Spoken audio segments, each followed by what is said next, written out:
Hello, my name is Dr. Bobby Sura. I'm a consultant clinical psychologist and psychotherapist.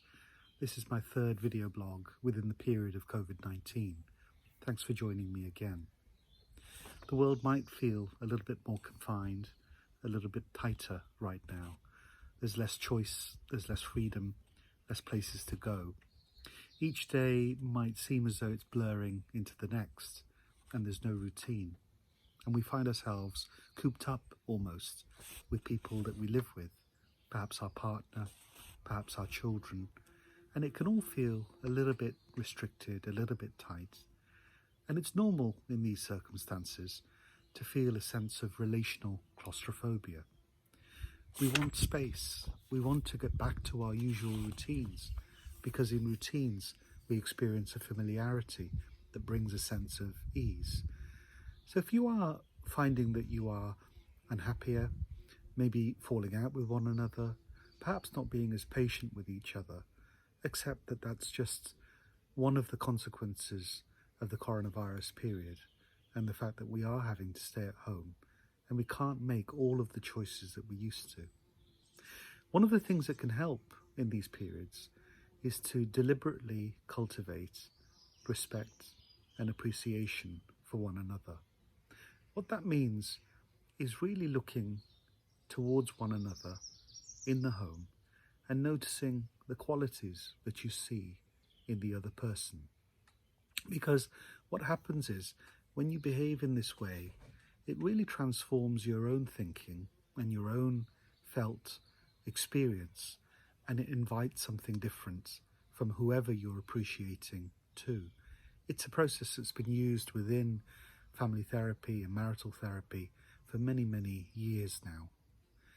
A story that I want to share with you that really illustrates how this works is a story of a high school teacher. She had 26 children in her class. What she did one day is wrote the names of all 26 children on her blackboard. She asked the class to write down everything that was on the board on a piece of paper, to copy down the list for themselves. And then she said to them, I want you to write just one thing, one quality, one personal characteristic, one thing that you like about each person on your list. The children, all somewhere in their 15, 16 years of age, they wrote down qualities. The teacher collected in all of the papers, and about 3 weeks later, what she did was she handed out a piece of paper to each student on the list. What she'd done was she'd written the name of that student on the top of the paper, and she'd listed, copied and pasted all of the qualities, all of the positives that the 26 children had said about that person.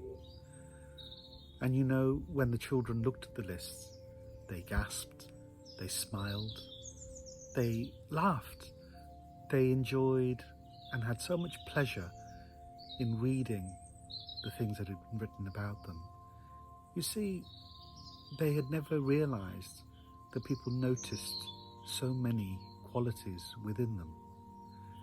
And what happened within this story is some 3 years later, the children are obviously all graduated from school, had all moved on, but the teacher got a call from the mother of one of her ex-students.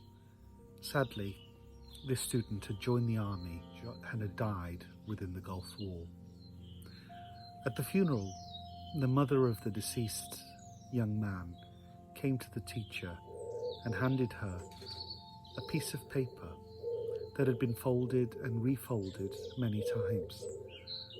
The teacher looked at the paper, and would you believe that it was the list of 26 things that had been said about that young man?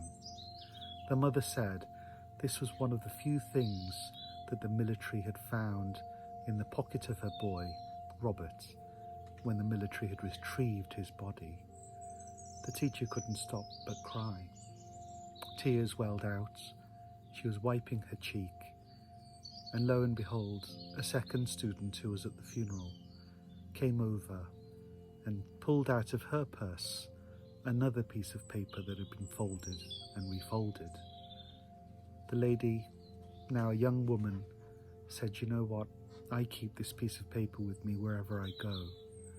And then a third student came forward who was also at the funeral, and she said, "I have framed my piece of paper and it sits on a wall in my home."